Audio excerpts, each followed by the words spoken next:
धामनोद में बेसहारा विधवा मां को बहू और देवर ने बीच रोड पर की मारपीट, बेटा देखता रहा। खबर धार धामनोद से सामने आ रही है।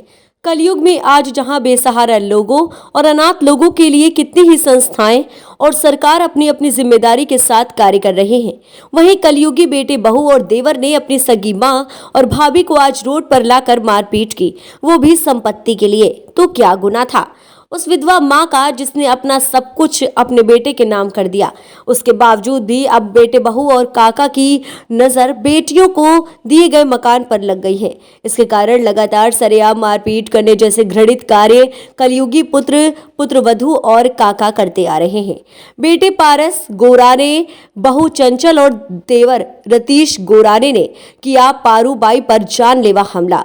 धामनोद की रहने वाली पारूबाई ने बताया कि मैं अपनी संपत्ति, जो कि जवाहर मार्ग धामनोद में स्थित है, उसको बेचने के लिए उक्त मकान पर फ्लैक्स लगाने के लिए रविवार शाम को अपनी बेटी चेतना और मेरे जेठ के लड़के शशि और दामाद जितेंद्र के साथ गई थी। उस वक्त मेरे देवर रतीश गोराने और बहू चंचल गोराने ने हमारा रास्ता रोककर अभद्र भाषा का प्रयोग करने लगा और मुझे मेरी बहू ने और देवर ने मारपीट की। जब मारपीट हो रही थी तो मेरा खुद का बेटा पारस ये देख रहा था। सबके सामने जान से मारने की धमकी दी और कहा कि आज तक तू बचती आई है और ये संपत्ति तो हम लेकर रहेंगे, चाहे इसके लिए हमें जो करना पड़े उस हद तक जाएंगे। उसके बाद मैंने डायल 100 पर कॉल करके पुलिस को सूचना दी और थाने पर आकर उक्त घटना की जानकारी दी, जिस पर आरोपियों के खिलाफ पुलिस ने धारा 323, 504 में प्रकरण दर्ज किया है।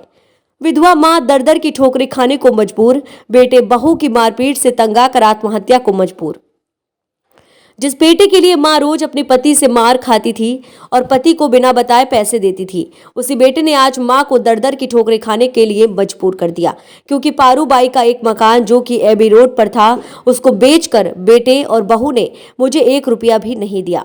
और आज जब मेरी संपत्ति, जो मेरे जीवन यापन करने का एकमात्र सहारा था, उसको भी बेटे बहू भी हड़पना चाहते हैं। अब मैंने जब अपनी एक संपत्ति बेचकर उसको हक दे दिया, तो अब मैं कहाँ जाऊं, क्योंकि अब मेरे पास मरने के अलावा कोई दूसरा रास्ता नहीं बचा है। मेरे बेटे पारस गोराने का अच्छा खासा काम एबी रोड पर पारस वेल्डिंग के नाम से है, जिसको मैंने अपने पति का पूरा काम उसको दे दिया। अब मेरे पास कोई साधन नहीं है कि जिससे मैं अपनी आजीविका को चला सकूं। मेरा देवर, जो कि धामनोद के एक स्कूल में कार्यरत है, उसने ही मेरी बहू और बेटे को भड़काकर मेरे साथ मारपीट करी। 2 साल पहले भी मेरी बहू और रतीश की पत्नी आशा गोराने ने मेरे घर में आकर मारपीट करी थी। तभी मेरे द्वारा थाने पर आकर आवेदन किया गया, जिस पर कार्यवाही करने के बाद उक्त तीनों की बहू चंचल गोराने, देवर रतीश गोराने और देवर की पत्नी आशा गोराने ने पुलिस के समक्ष समझौता किया था कि आज के बाद हम किसी भी प्रकार से कोई विवाद नहीं करेंगे और हमारा कोई लेना देना नहीं रहेगा। इसके बाद आज मेरे साथ फिर मारपीट करी गई है। अब मैं बेवा हूं और मेरे पास कोई दूसरा सहारा नहीं बचा है। जब बहू और देवर ने बीच रोड पर मारपीट करी, मेरी इज्जत और मेरे शान सम्मान को ठेस लगी है। अब मुझे न्यायालय से उम्मीद है, जो मुझे न्याय दिलाएगा। क्या काय के लिए आए थे? मेरे बेटे को मारा मुझे संपत्ति के लिए। किस लिए? संपत्ति के लिए आए दिन मेरे से झगड़े करते। मेरी संपत्ति मैंने अपनी स्वेच्छा से अपनी बेटी को दी है, वो लोग नहीं चाहते कि इसको दे, वो उत्तर अधिकार चाहते हैं। अब मैं विधवा भाई कहाँ जाऊँ? मारपीट करी थी तो इसकी रिपोर्ट दर्ज करें? रिपोर्ट दर्ज करी, पर कोई ऊपर से अधिकारी ने रिपोर्ट नहीं लिखी उन लोगों की। क्या नाम है आपका? पारूबाई। आपके बच्चों का नाम क्या है जिनने मारपीट करी?